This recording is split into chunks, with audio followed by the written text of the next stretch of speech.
think ultimately what they want in Olympia is they want all sheriffs to be appointed positions, just like King County did. Because remember, voters in King County decided that the King County sheriff, voters voted to stop voting for the sheriff. I think they were totally hoodwinked into that. But now the sheriff is a political appointee. And they were sold a bill of goods that will actually make them more accountable to the people. More accountability if a politician appoints the sheriff than if the voters vote on the sheriff. This segment is brought to you by Eastside Weight Loss Clinic. Some patients like me can lose 20 to 30 pounds in a month or two. Schedule your free 15-minute consultation today at eastsideweightlossclinic.com. The Washington Coalition for Police Accountability is an entity you've probably heard quite a bit about. They've pushed most of the soft on crime policies that you see pushed in Olympia came from the Washington Coalition for Police Accountability. They call themselves the Coalition for Police Accountability. Look, I support police accountability. Of course I do.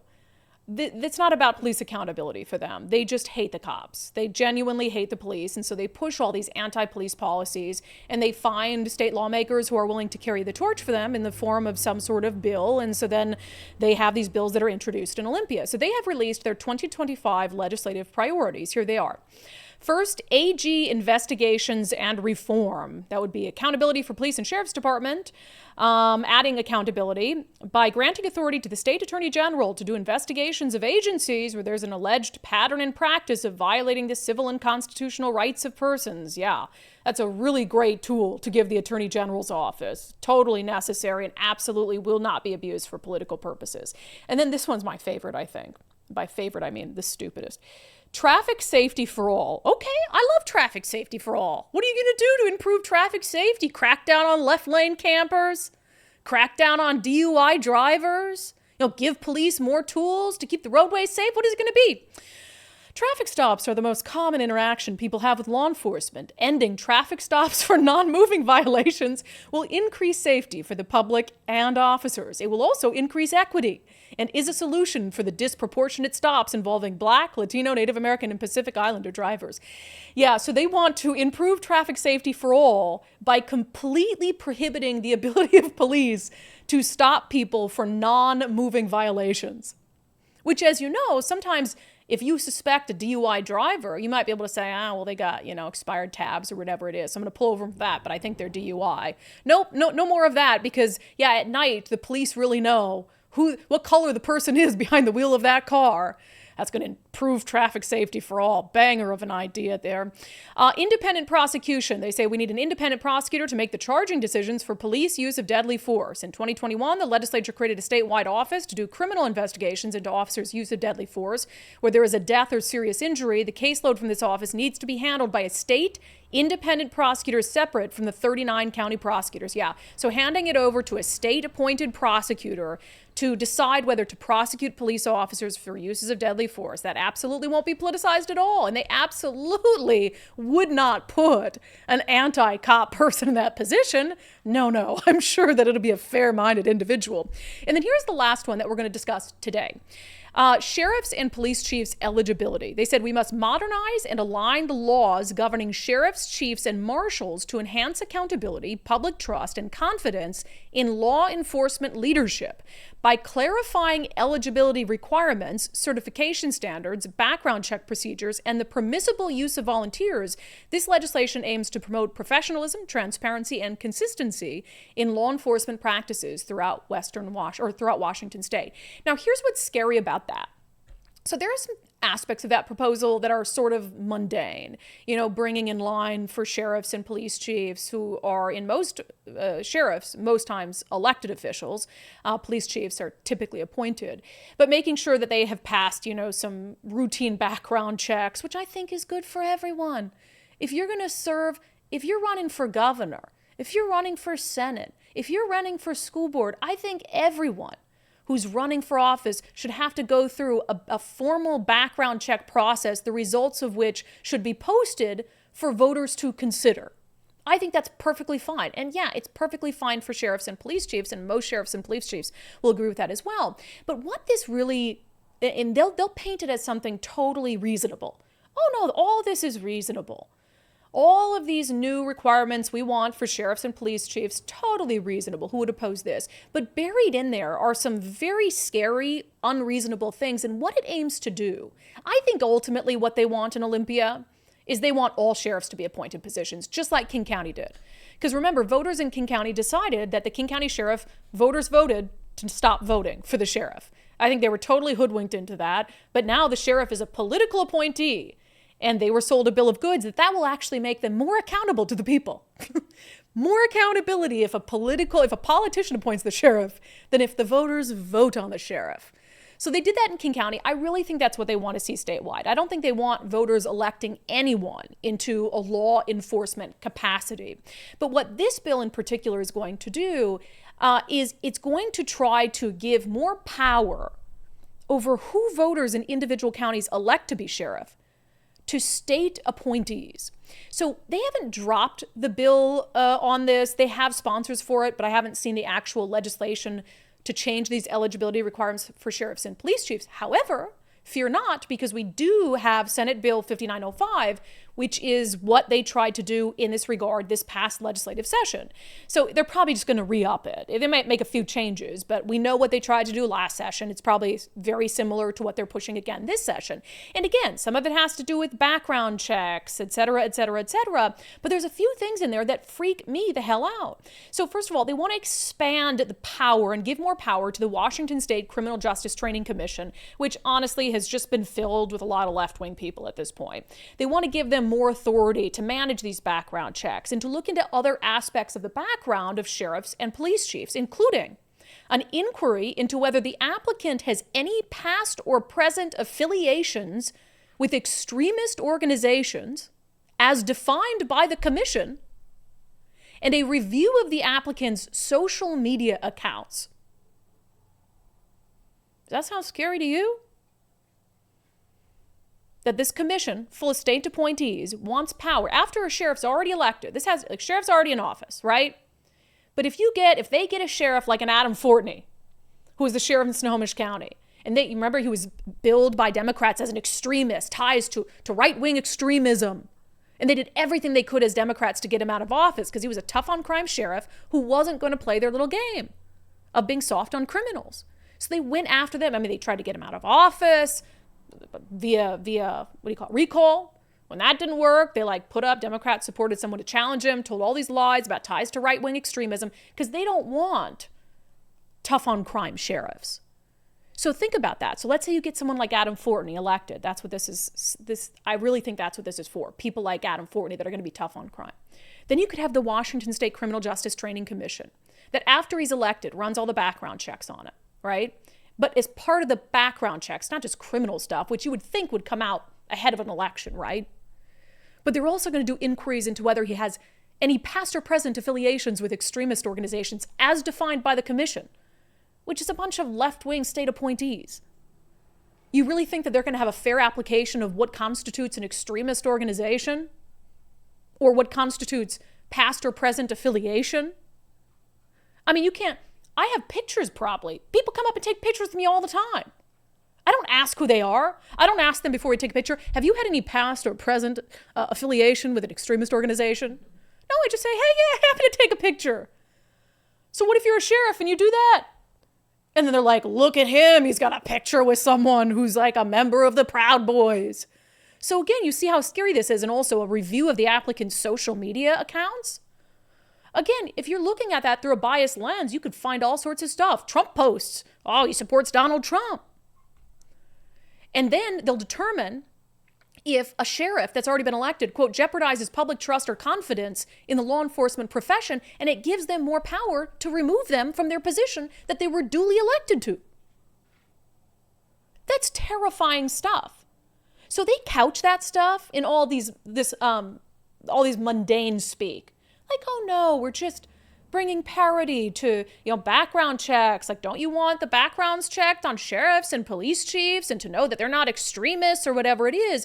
They couch it in all this language that seems reasonable, but when you do a deep dive, it's clearly the result of anti-police animus. And they told on themselves here. So the Washington Coalition for Police Accountability, in putting out its 2025 legislative priorities, they had some links in there to kind of background reading material that has helped them inform their priorities. One of the honest-to-God links that they have since removed, by the way, was to a book called The Highest Law in the Land, How the Unchecked Power of Sheriffs Threatens Democracy, by Jessica Piszko, who writes in the book that sheriffs are, quote, uniquely harmful historically and in the present day.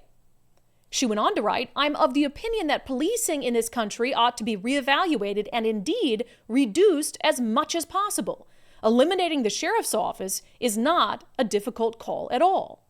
So, now I know why they took the links out of those, because people said, why are you linking to someone who is outright saying that she believes sheriffs are harmful and that they should be eliminated, and that's not a difficult call at all.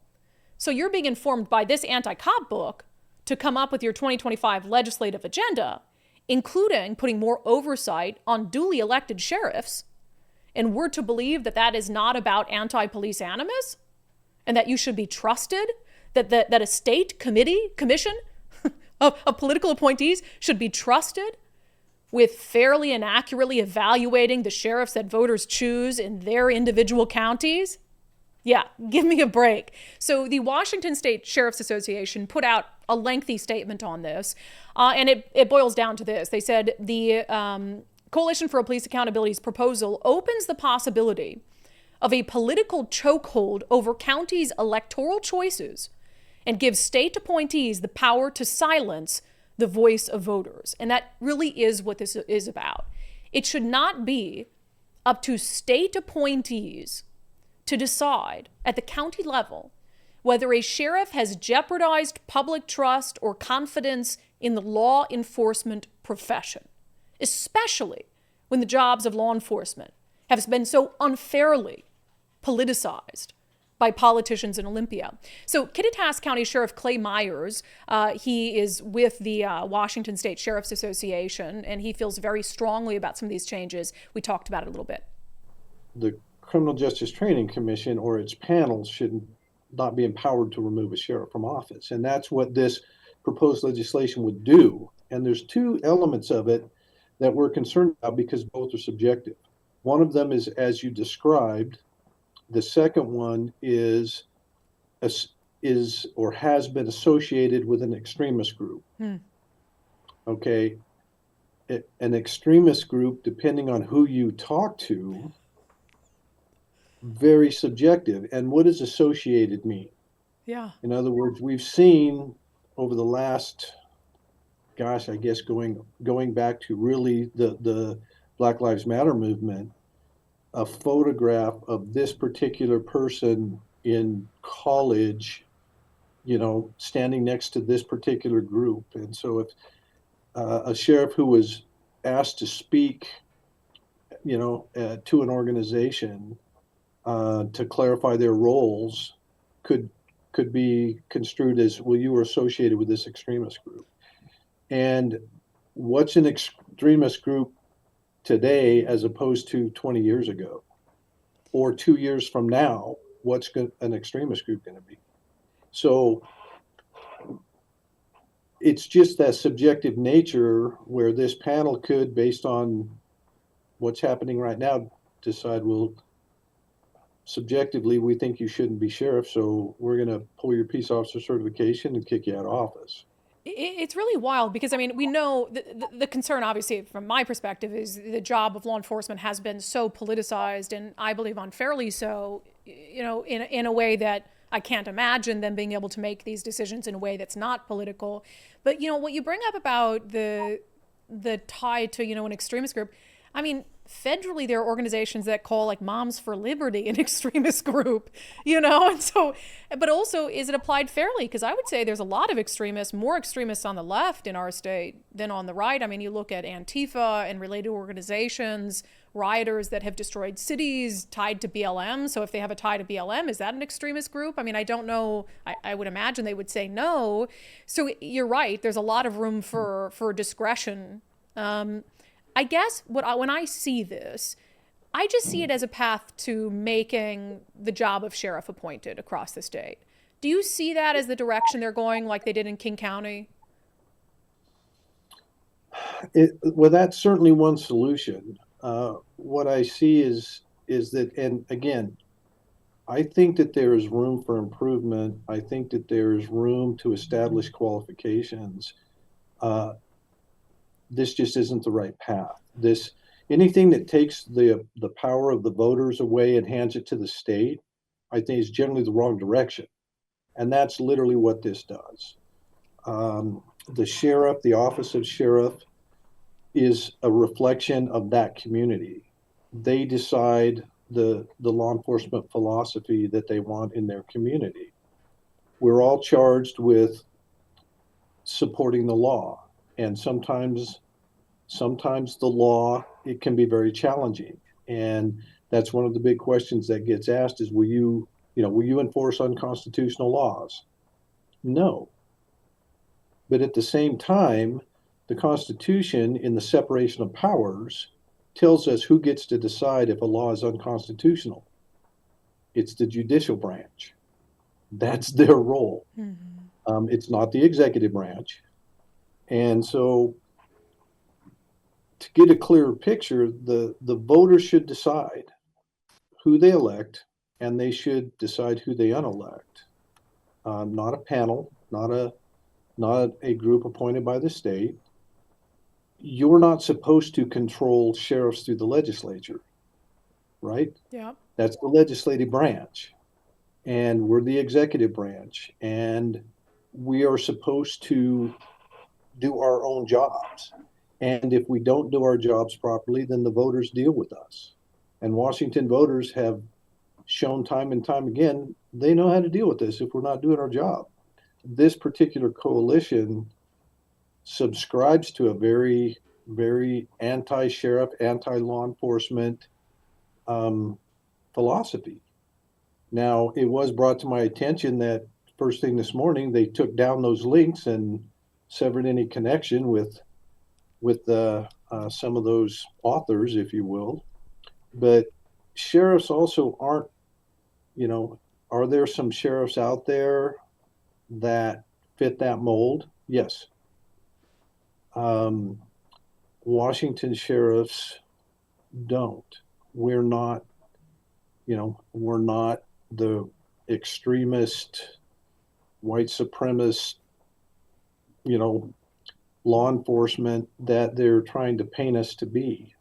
We want to work with the legislature. We want to enforce the laws. We want to keep people safe, and we want to do it in accordance with the Constitution and our public. So I think the biggest challenge for most of us is that you're trying to demonize us so that you can provide a solution to a problem that doesn't exist, except in some very rare cases. And that generally creates very poor legislation. Bingo. And it has created very poor legislation in our state on the public safety front. We've seen it a million times, trying to please people on the far, far fringe loony left, and the devastation that can have on public safety. So this is, make no mistake, this is Democrats in Olympia and far left anti-police activists who want as much control as possible over law enforcement. And they want to make sure that the sheriffs that are elected in their image. They want to make King County Sheriff and that being an appointed position, they want that across the state, and then they want to set rules that dictate what kind of appointee it can be. It's not going to be able to be a constitutional sheriff. It's not going to be able to be a conservative sheriff. So even if you're in a red county, you're going to get the sheriff that Olympia wants you to get. And it's scary stuff. And the sad part is they have the power to be able to do it and to not listen to anything that any of us have to say about it.